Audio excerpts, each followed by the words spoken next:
ఇప్పుడు ఆల్మోస్ట్ రోబోటిక్స్లో 50% తక్కువ blood loss ఉంటుంది, రికవరీకి తక్కువ టైం పడుతుంది అని బెనిఫిట్స్ ఉన్నాయి. బట్ మీ 20 years ఎక్స్పీరియన్స్లో దీని గురించి మీరు విన్న అపోహలు ఏంటి? మీరు ప్రతి పేషెంట్ని రోబోటిక్స్ బెస్ట్ అని చేయడానికి ఎలా కౌన్సిల్ చేస్తారు? అంటే చూడండి, రోబోటిక్ సర్జరీలో ఏంటంటే తక్కువ కోత ఉంటుంది, మినిమలీ ఇన్వేసివ్ సర్జరీ అంటాం. అంటే కీ హోల్ సర్జరీ, లాప్రోస్కోపీలో ఎలా కీ హోల్ ఉంటుందో రోబోటిక్ కూడా అలాగే కీ హోల్ సర్జరీ. సో దీని ద్వారా ఏంటి 3D విజన్ 10 times మ్యాగ్నిఫికేషన్. లాప్రోస్కోపీలో most of times it's 2D vision, కొంత 3D లాప్రోస్కోపీలో వచ్చింది కానీ బట్ స్టిల్ దీని అంత మ్యాగ్నిఫికేషన్ కానివ్వండి, దీని అంత యాక్యురసీ ఉండదు.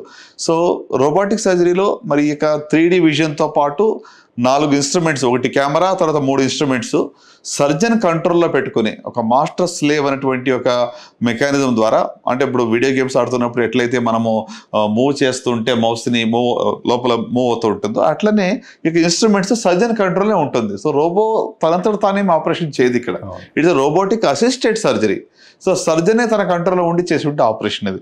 మీరు తీసుకునే అదే మందులు, అదే నాణ్యమైన మందులు మెడ్ ప్లస్ బ్రాండ్స్ పై సగం ధరకే.